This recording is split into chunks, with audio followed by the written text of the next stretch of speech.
Assalamualaikum warahmatullahi wabarakatuh. Pada video kali ini saya akan membahas Q&A. Jadi ada beberapa pertanyaan dari teman-teman semuanya yang sudah dituliskan dalam kolom komentar dan sekarang saya coba bantu jawab. Barangkali jawaban saya bisa membantu pertanyaan dari teman-teman semuanya. Sekarang latarnya lumayan berbeda ya, karena biasanya kita pakainya studionya di dalam indoor. Sekarang kita pakai coba outdoor. Oke, kita coba bantu jawab satu persatu Q&A. Yang pertama dari Fikri Z_project. Pertanyaannya, Kak, minta software ICD-nya katanya. Untuk Mas Fikri atau Kak Fikri ini, saya untuk membahas ICD itu menggunakan versi PDF dari ICD 10, volume 1, 2, dan 3. Kemudian ada lagi learning module dari IFHIMA juga, saya pakainya versi PDF. Kemudian ICD dan NCM juga sama, tahun 2010-nya saya pakai versi PDF juga. Kalau untuk yang ICD 10, 1, 2, 3 tahun 2016, saya bisa, teman-teman atau Mas Fikri ini bisa mendownload dari websitenya WHO. Nanti saya tuliskan di dalam deskripsi box, jadi teman-teman juga bisa langsung klik untuk mendapatkan file tersebut.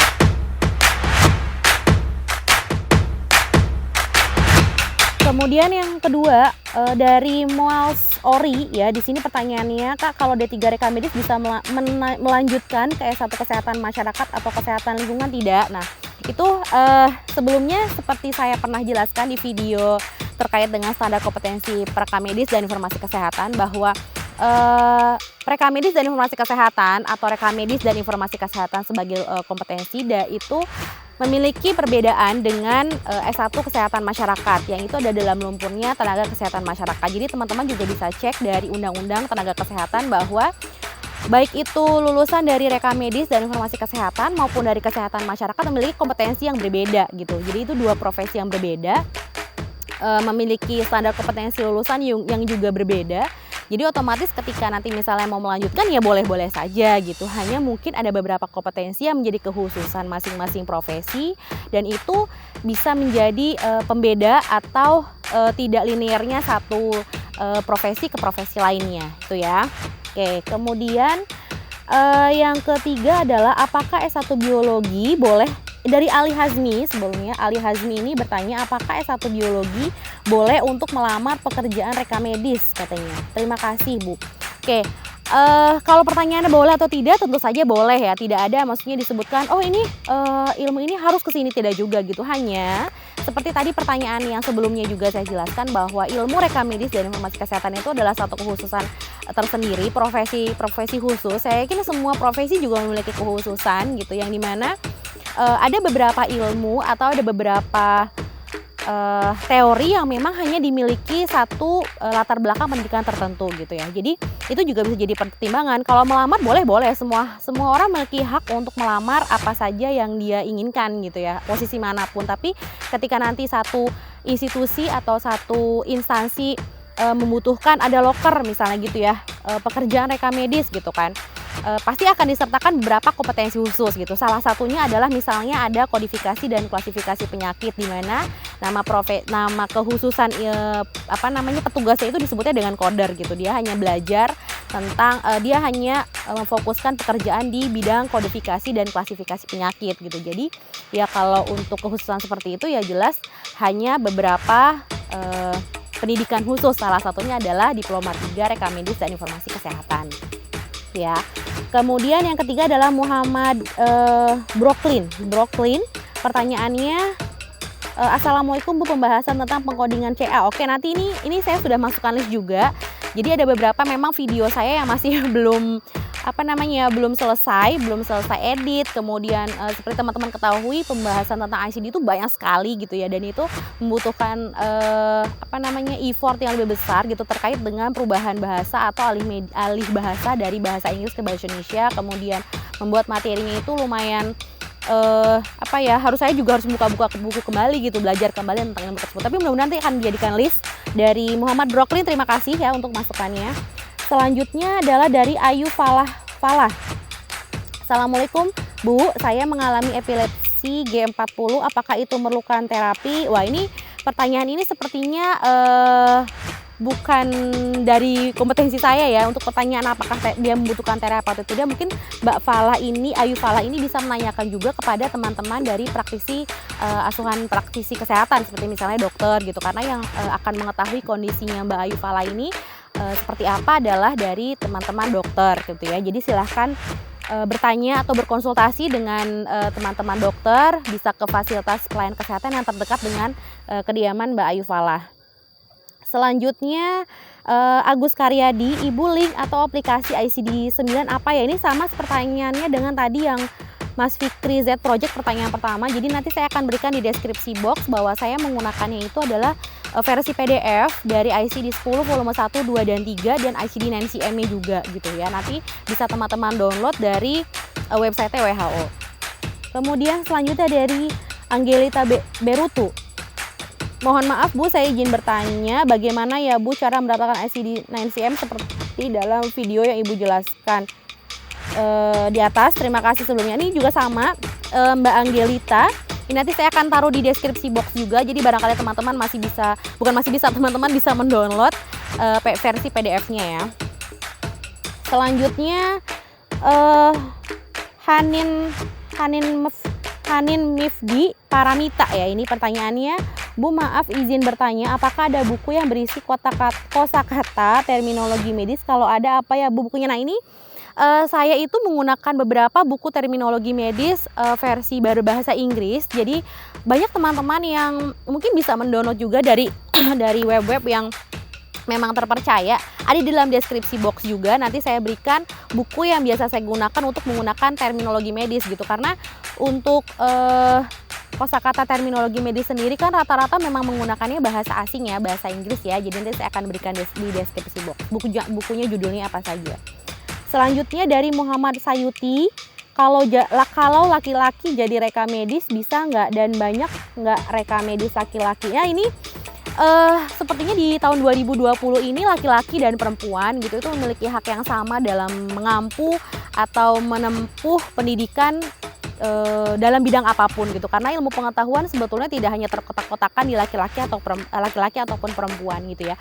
Terutama dalam bidang reka medis dan informasi kesehatan. Sebetulnya banyak sekali lulusan dari teman-teman reka medis yang laki-laki, Pak atau Mas Sayuti ya ini. Jadi sebetulnya banyak sekali gitu. Jadi dia hanya khusus perempuan tidak gitu. Kecuali mungkin beberapa profesi seperti misalnya bidan gitu. Itu kan harus perempuan ya gitu, karena nggak ada yang laki-laki gitu, dia akan diarahkannya ke profesi yang lain gitu. Nah tapi kalau untuk reka medis dan informasi kesehatan sendiri boleh silahkan laki-laki dan perempuan menimba ilmu reka medis dan informasi kesehatan, bisa berkembang juga karirnya gitu sesuai dengan inovasi masing-masing. Karena biasanya kalau laki-laki itu dia umumnya, saya tidak bilang harusnya gitu ya, tapi laki-laki itu memiliki keinginan seperti misalnya tentang teknologi informasi gitu, sistem jaringan, itu juga bisa diaplikasikan. Karena reka medis itu tidak hanya berbasis kertas, tidak hanya terkait dengan administrasi, tapi ada juga belakangnya informasi kesehatan gitu. Jadi itu areanya bisa laki-laki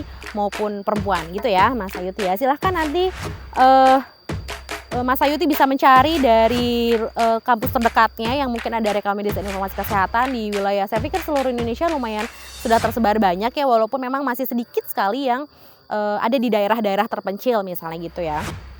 Kemudian dari Vera Farihatunisa, Kak Anita, saya masih bingung gimana cara nentuin litrem.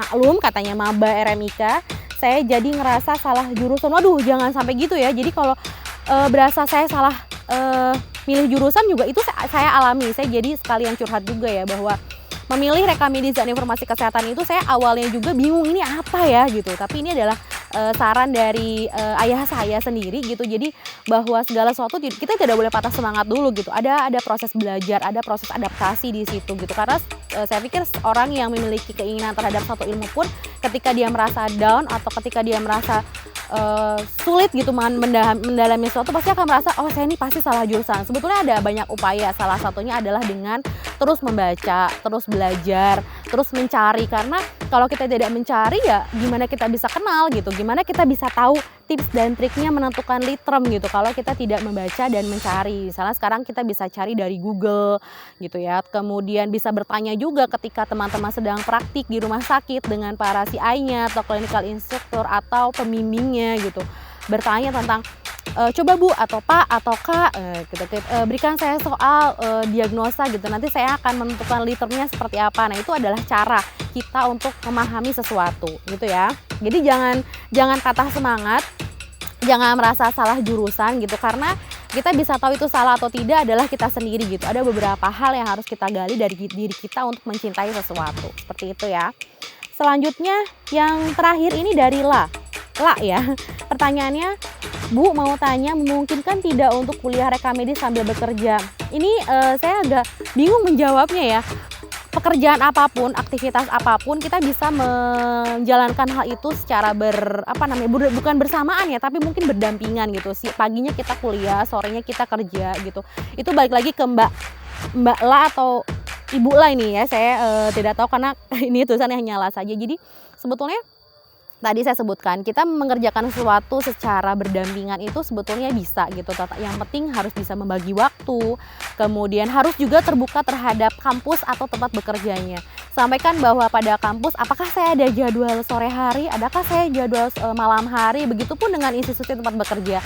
Tanyakan, bolehkah saya kuliah ketika saya off bekerja gitu, karena ada beberapa rumah sakit, ada beberapa puskesmas, atau mungkin Mbak La ini bekerja di non medis, misalnya bekerja di salah satu kantor atau perusahaan, tanyakan kepada pimpinannya, bolehkah saya kuliah di luar jam kerja gitu, sampaikan jadwalnya, sehingga nanti pada saat kita kuliah ataupun pada saat kita bekerja, jadwal itu tidak bentrok gitu, karena biasanya untuk jadwal sendiri di beberapa kampus reka medis dan informasi kesehatan itu memang ada beberapa jadwal itu yang menggunakan sore hari gitu, misalnya di off jam kerja sekitar jam 2 sampai jam 4 gitu. Nah itu silahkan dikomunikasikan dengan tempat bekerja maupun dengan institusi pendidikannya gitu ya. Yang penting Mbak La harus tetap semangat, karena untuk bekerja sambil kuliah gitu ya, sambil kuliah gitu, sembari kuliah itu membutuhkan tenaga yang lebih besar, waktu yang lebih banyak gitu, karena untuk memfokuskan satu kegiatan saja kita butuh